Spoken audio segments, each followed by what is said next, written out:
Hey everyone, welcome to Our Small Footprint. My name is Nyssa, and if you're new here, we are a family of 8 who live off-grid in Australia. Now, I have been a little bit slack on videos again, though everyone gets at me when I say I've been slack, but life has been a little bit busy. It is time for my 6-weekly supply run this week. So it is Sunday today, and I leave on Wednesday through to Friday, come back on Friday. So there's lots of preparation that goes into that. But also at the end of in that last week of time from when I do the last supply run, I lose a little bit of steam video wise. I find it happens every time, which is unfortunate because, you know, YouTube likes consistency. But anyway, so I haven't done a chat video in a while, so I thought I've got my notes here to do the okonomiyaki video because everyone asked for that, and I made that for breakfast today. So I purposely filmed it properly and have the notes here, so I'm going to do that as the next video. But I thought I'd have a chat to the camera here and see if there's enough that I needed to share that was worth putting in a video. So we'll see how this goes.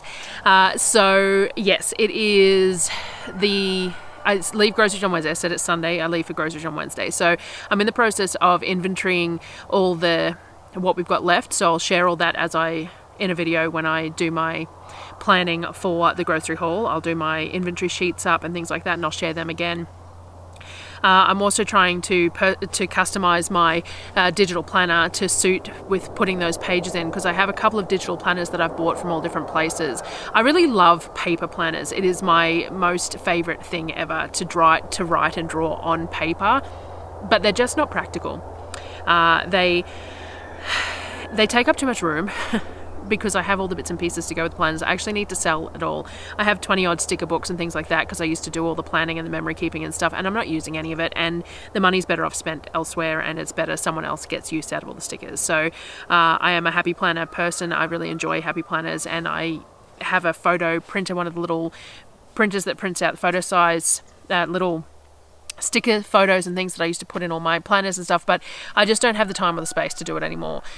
So what I need to do is I need to put it on my iPad, but I've tried it lots of times, and part of my problem is that I don't really enjoy writing on the iPad. I don't enjoy my handwriting on an iPad versus on paper, and that's making it kind of difficult for me to transition to the digital planning.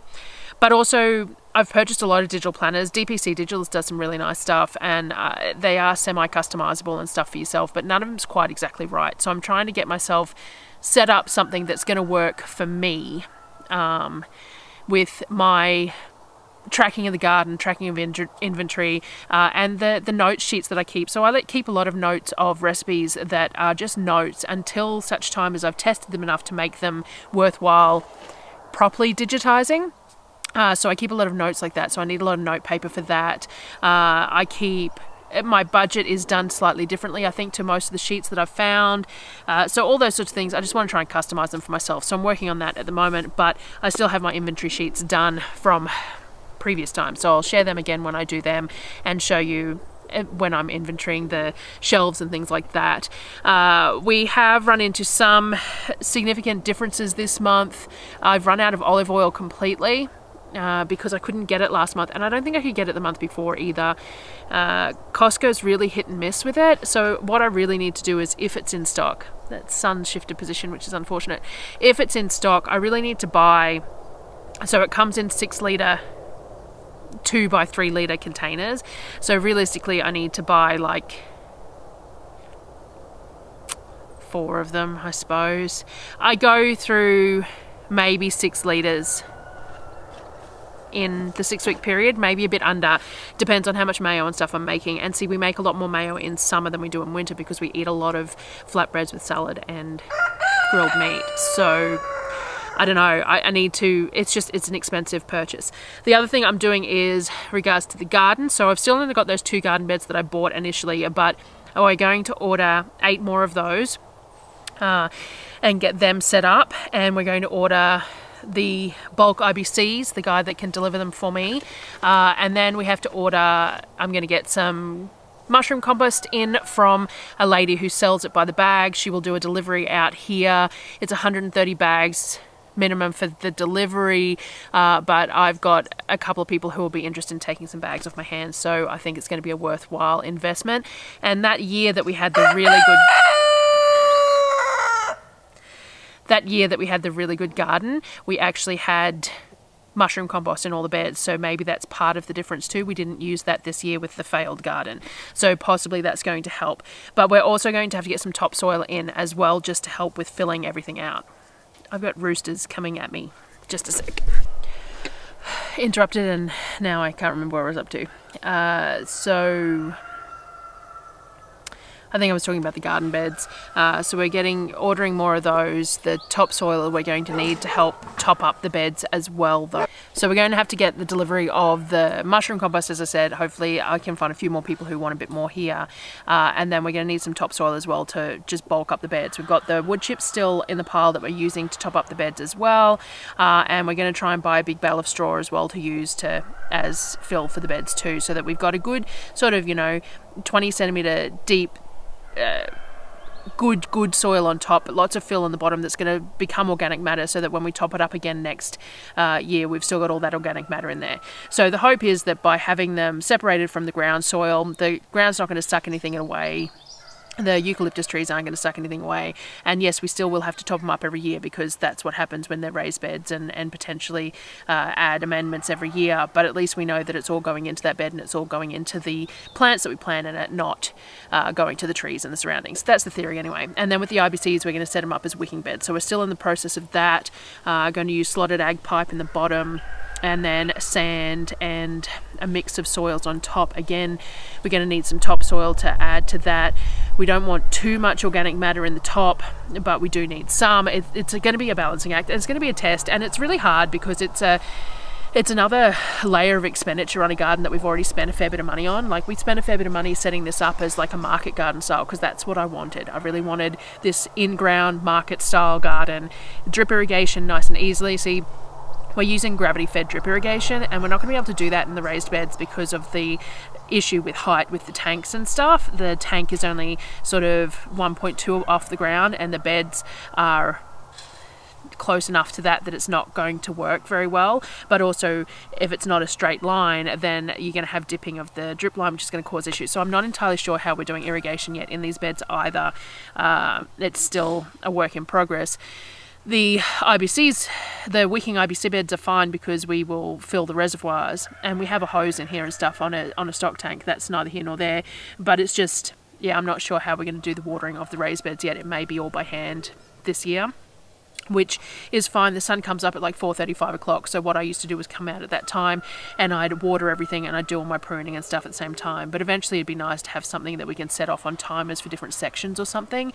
Or I did see Instagram reel, I think, that I saved, that has like big buckets at the end of each bed or set of beds. So if we've got 2 in a row, and it's hooked up to PVC piping, that's the irrigation, and you just fill those tanks. And that would probably be easier if I could just fill the tanks rather than watering the beds. It would be more evenly watering, and you'd know what was going in and all that sort of thing. So we'll see how we go with that, but that's all something that needs to be thought about.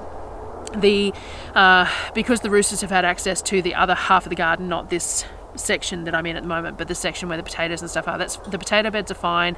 We will sort them out, and we probably will plant potatoes there again this year, because we're just not going to have time to do too much else with it.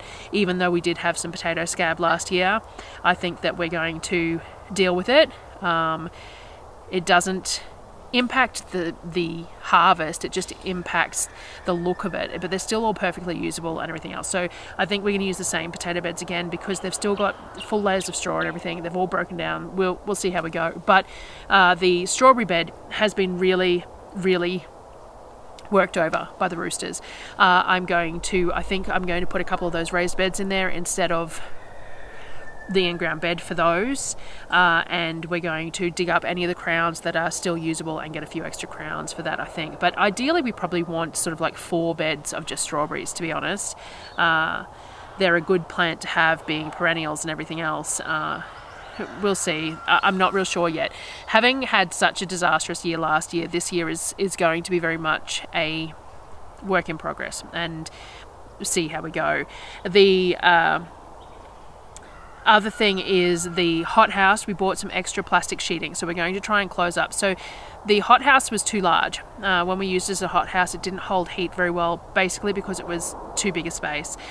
So what we're going to do is we're going to seal in the back end of it as the hothouse, and then the front end can just be a planning shed sort of thing. I'm just going to shade cloth it. So we bought some extra sheeting to get that done, so we've got that in progress. I just need the pavers for the ground, which I'm trying to source in Brisbane this trip. I'm just working weight wise, it becomes the issues, because I need around about 8 square meters of pavers, because we're going to do about a 3 by 2.5 sort of an area, so 7.5, 8 square meters of pavers. But yeah, it's the cheapest ones I found. Secondhand, I haven't been able to find a great supply. A lot of the people want about $1 per paver, just a standard size paver, and that works out about $39 a square meter. I can get some concrete pavers that are a larger size for $2 each, which works out about $27 a square meter.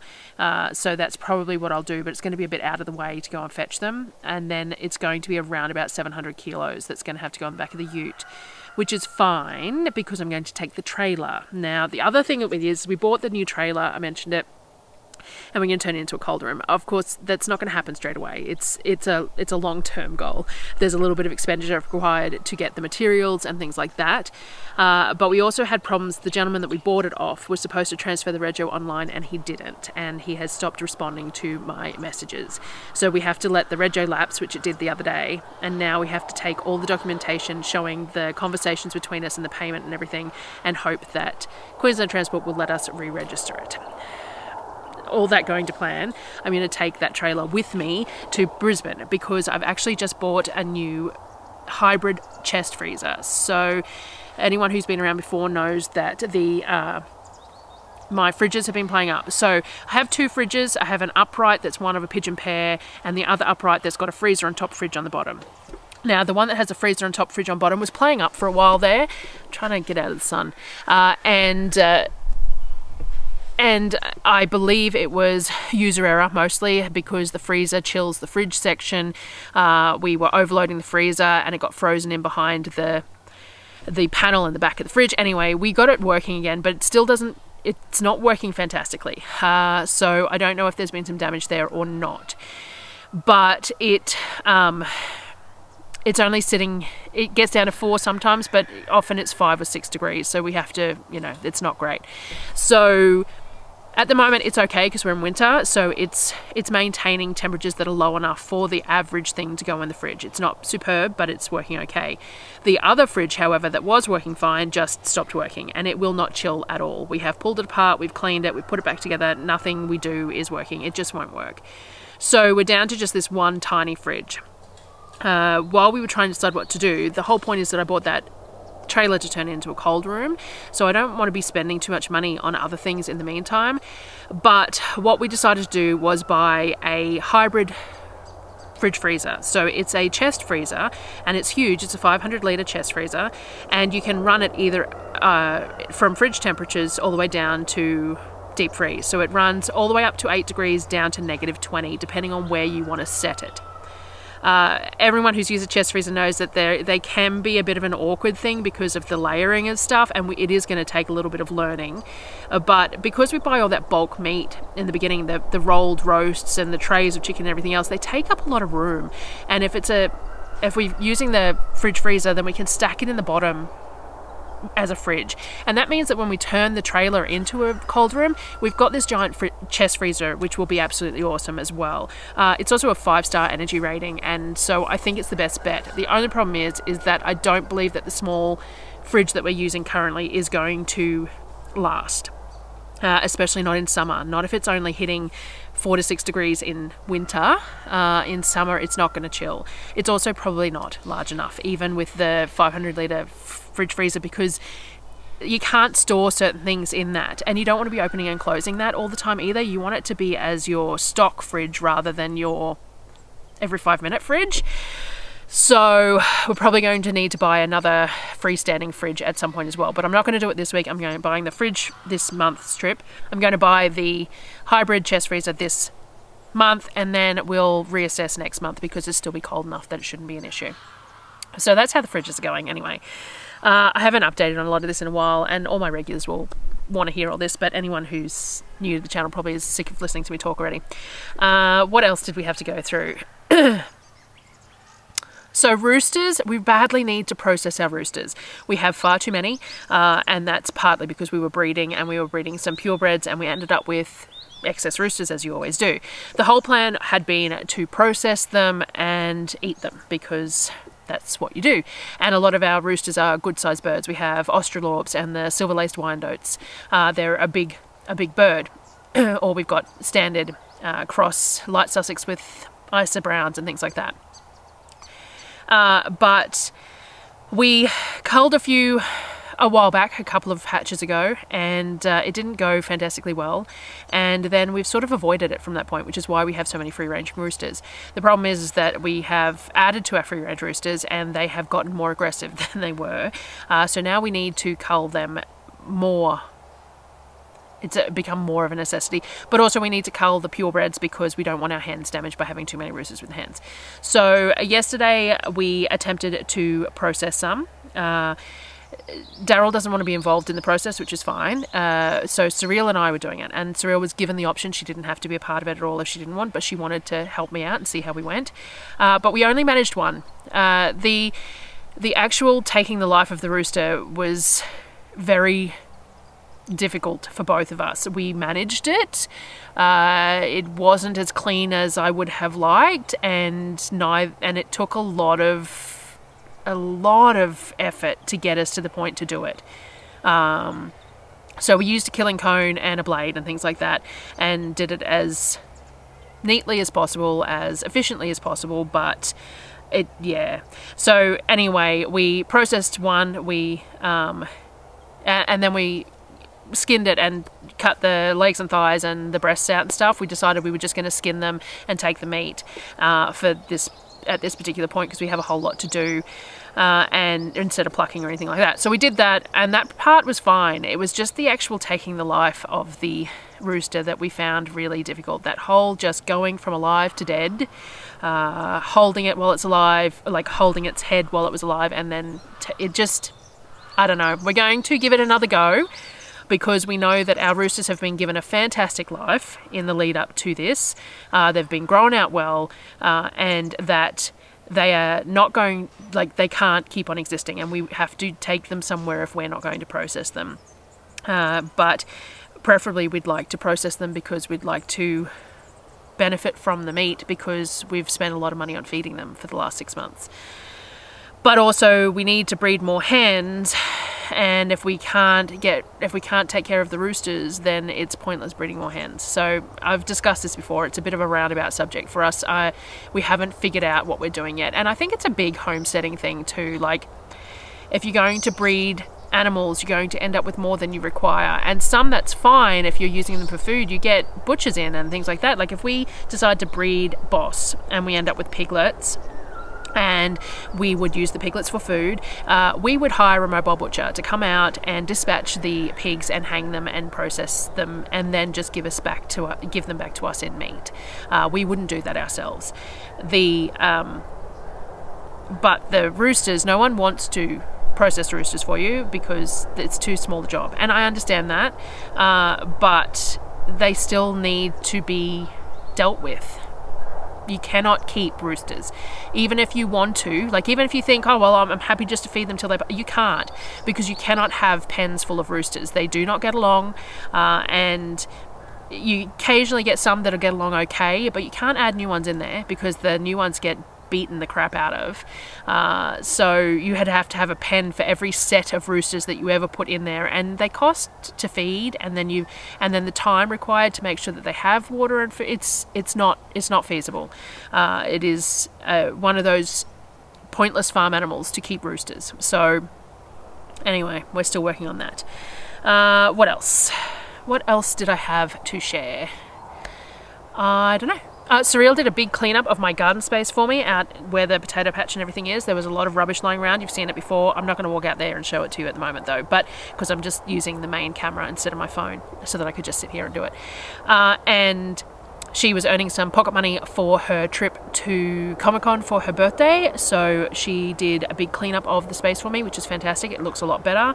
My hydroponics bed, the plants were all growing real well, and then I went out there the other day and everything's covered in aphids. Yeehaw! Aphids come in the soil. It only takes one live aphid to infest something, but they're in a shade house and they still got infested, and because they're in a shade house there's no predators in there either, so I've wiped them off and I've sprayed them with a bit of soapy water and stuff, but it probably won't be saved because it's in a shade house with minimal plants, and I can't exactly plant trap crops or anything at this time of the year, so we may have lost that cracky bed, which is a bit sucky. Hopefully everything else in the garden will hopefully we can get this working. We'll see. It does feel like, I think I was saying before and I got interrupted, that we spent a lot of money on this to be a market garden, and it's just not going to work, and now we're spending a lot of money on it to turn it into raised bed, wicking bed garden, and it feels wrong to double spend that kind of money, but I believe we need a garden. I believe that even though we access fruit and veg on our 6-weekly trip and it's a good price and everything else, we're not always going to be able to do that trip, and the whole point is that we miss out on a lot of fresh fruit and veg because of the way that we do that, whereas if we had our own growing, then that would give us the ability to have fresh fruit and veg all year round depending on what's in season.